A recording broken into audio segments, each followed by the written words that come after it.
예, 장두식 작가입니다. 예, 이 시간에는 한 신문의 사설을 읽어보겠습니다. 예, 이재명 대표 서해로 삼중수소 50배 배출하는 중국과 손잡고 일본 방류수를 반대. 예, 그런 그 제목하에 그 글을 읽어보겠습니다. 이재명 민주당 대표가 8일 저녁 중국 대서 간주를 찾아가 중국 대사와 면담을 갖고 일본 후쿠시마 원전 방류수 문제를 거론했다고 한다. 그 문제라면 일본 대사를 만나 입장을 밝히거나 요구해야 맞을 것이다. 그런데 중국 대사는 한국의 대중무역 적자는 탈중국 탓이라면서 훈시에 가까운 이야기를 했다. 최근 이 대표는 3주 연속 오염수 장애규탄 집회에 참석하고 있다. 지난 3일 부산에선 오염수는 사실상 핵 폐기물이다. 핵 방사성 물질이 바다에 섞여 있다면 누가 해운대를 찾고 멍게를 찾겠느냐라고 했다. 안전할 것 같으면 왜 바다에 버리냐. 식수로 쓰든지 아니면 공업용수, 농업용수로 재활용하면 되지 않겠나라고도 했다. 이 발언 뒤에 세계보건기구 회의에서 중국 대표는 안전하다면 왜 농업용수나 공업용 수로로 사용하지 않느냐 하면서 일본을 추궁했다. 거의 이 대표 말을 표현까지 옮겨 쓰다시피 한 것이다. 야당이 원전 방류수 반대를 위해 중국 측과 손잡으려고 하는 것은 한마디로 난센스다. 중국의 55기 원전은 대부분 중국의 동쪽 연안에 몰려 있다. 우리 서해와 바로 맞닿은 곳에 있다. 여기서 배출되는 삼중수소의 양은 후쿠시마 배출량의 50배에 달한다. 후쿠시마 방류수가 태평양을 한 바퀴 삥 돌아 4, 5년 뒤 한국의 해역에 도착할 때쯤 되면은 그 삼중수소 농도는 기존 바닷물의 17만 분의 1로 희석될 거라고 하는 연구가 또 나와 있다.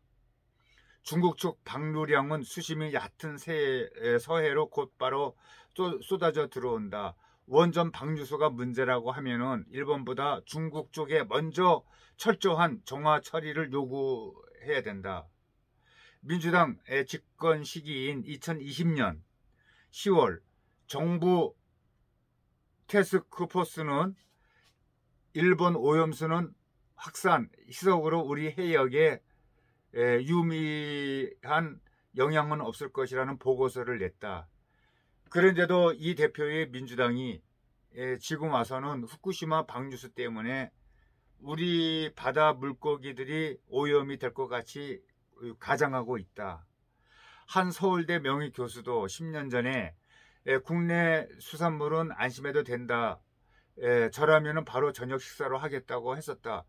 그러던 그가 요즘 와서는 후쿠시마 오염 물고기가 한국 바다로 들어오는 것처럼 겁을 주고 있다. 그 교수가 또 그렇게 돌변한 이유가 또 있을 것이다. 이 대표는 지난 3일 부산 집회에서 우리 어민 다 죽는다는 피켓을 들고 있었다. 그런데 한국수산업경영인중앙연합회는 6일 우리 수산물은 안전하다. 일부 선동가의 잘못된 정보의 가짜 뉴스를 철저히 가리고 차분하게 대응해달라고 했다. 오염수 논란 이후 최근 우리 그 생선 도매 가격이 1kg당 14,000원에서 8,000원으로 푹 떨어졌다고 한다. 어민들을 궁지로 몰아놓고 있는 것은 민주당이 아닌가. 민주당이 이러는 것은 전당대회 돈봉투 사건과 또 김남국 의원 코인 의혹 등으로부터 국민들의 시선을 돌리려고 하는 것 생각일 것이다. 그러나 우리 국민은 강우병 사태를 겪은 경험이 있었다. 같은 일이 되풀이 되지는 않을 것이다. 무엇보다 민주당과 이 대표의 공포 마케팅은 어민들 반발을 불러일으킬 것이다. 후쿠시마 그 방류수가 가장 먼저 도달되는 것은 어디예요? 알래스카. 그 다음에 미국도 서해안이다. 정말 문제가 있다면은 미국이 가만히 있겠는가? 민주당 내부에서도 민주당이 계담 정당이 됐다는 개탄이 나왔지만 과학적 사실과 합리성은 찾아볼 수가 없는 이렇게 지경에 이르게 됐습니다. 예. 이 내용이 이렇게 들어보면은 전부 다 맞는 말이죠. 전에 그 강우병 사태 때도 그 미국산 소고기를 먹으면은 뭐 이상하게 된다고 그렇게 그 괴담이 많이 돌았지만은 예, 지금까지 그 강우병에 걸린 사람이 몇 명 됩니까? 한 명도 없었습니다. 예, 이번도 아마 그 괴담이 또 도는 건 괴담으로 끝날 것 같습니다.